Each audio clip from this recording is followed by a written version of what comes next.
عید والا دن تھا، حضرت فاروق اعظم رضی اللہ تعالیٰ عنہ نے نبی پاک علیہ السلام کے مصلی پہ کھڑے ہو کے لوگوں کو عید کی نماز پڑھائی، اور پھر اللہ کے محبوب کی امت کے مابین خوشیوں بھری محبتوں بھری انہوں نے ملاقاتیں بھی کی، لیکن گھر گئے تو اچانک آنکھوں میں آنسو آ گئے، اور وہ آئے تو وہ تیز ہو گئے آنسو۔ تو گھر والی کہنے لگی آپ کا ہر جگہ یہی حال ہے، آج عید کا دن ہے مسرت کا اور آج بھی آپ رونے لگے۔ آپ فرمانے لگے تو ٹھیک کہتی ہے، مجھے بھی اندازہ ہے کہ آج خوشی کا دن ہے، عید الفطر ہے، روزے گئے ہیں تو رونا نہیں چاہیے، خوشی کرنی چاہیے۔ تو کہا پھر آپ کیوں رو رہے ہیں؟ تو فرمانے لگے بس کیا کروں، دل نرم ہے، ایک بات یاد آ گئی، اس نے رلا ڈالا ہے۔ کہ حضور کیا یاد آیا؟ فرمانے لگے میرے دل میں خیال آیا ہے عید تو اس کی ہے نا جو قبول ہو گیا ہے، اس کے روزے قبول ہو گئے، جس کی نمازیں قبول ہو گئیں، جس کی تراویح قبول ہو گئی، جس کا اعتکاف قبول ہو گیا، جس کی بیت اللہ کی حاضری قبول ہو گئی، جس کی روضہ رسول کی حاضری قبول ہو گئی، جو قبول ہو گئی۔ عید تو اس کی ہے، لیکن جس نے سارا کچھ کیا ہے پر قبول نہیں ہوا، تو اس کو پھر میری طرح رونا ہی چاہیے، اس کے لیے رونا ہی تو ہے۔ بہو جانا چاہ رہی تھی میکے،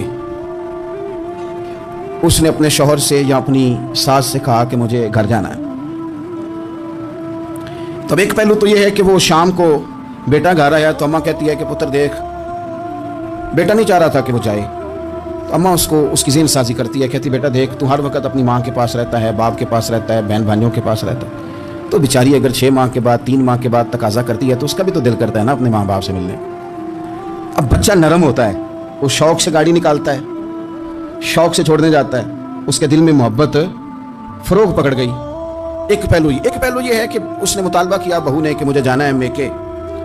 تو ساس صاحبہ نے شام کو اپنے بیٹے سے کہا کہ کوئی طریقہ تو نہیں نا روز جانے کا، اور جب یہ وہاں سے ہو کے آتی ہے تو اس کا لہجہ ٹھیک نہیں رہتا، پھر یہ اس کو غلط مشورے ملتے ہیں، تو پہلے تو وہ صاحب ویسے لڑائی شروع کر دیں گے کہ جانا ہی نہیں، اور جب بات بڑی بڑھے گی تو وہ جائیں گے تو ساتھ یہ کہیں گے کہ جاؤں گا ضرور پر دروازے پہ چھوڑ کے آ جاؤں گا، میں نے اندر کیوں کہ یہ بھی کسی نے پیچھے سے اس کو بھرا ہے۔ آپ کسی بندے کے بارے میں بھی، کسی کے بارے میں بھی، ہمارے تمام جگہوں پہ اسی طرح ہی ہوتا ہے، دوستوں کی محفل ہو، تنظیمیں ہوں، ہمارے دفاتر ہوں، سب جگہ کچھ لوگ باقاعدہ کام کرتے ہیں نفرتیں بھرنے کا۔ وہ فلانا تم نے دیکھا کیا کر رہا تھا، ذہن بناتے ہیں، بندہ اس سے الرجی کھانے لگتا ہے، نفرت کرتا ہے، کچھ ذہن بناتے ہیں یار کتنا بھلا آدمی ہے، دیکھو کتنے وقت پہ آتا ہے بیچارہ، گھر میں اس کے کوئی اور ہے بھی نہیں پھر بھی چھٹی نہیں کرتا، وقت پہ آتا ہے۔ تو یہ ذہن سازی نفرتوں کی بھی لوگ کرتے ہیں، محبتوں کی بھی۔ ایک مثال اور دے دو چھوٹی سی، ایک مکھی وہ ہے کہ آپ کا پورا وجود موجود ہے پر وہ وہاں بیٹھے گی جہاں پیپ ہے جسم میں،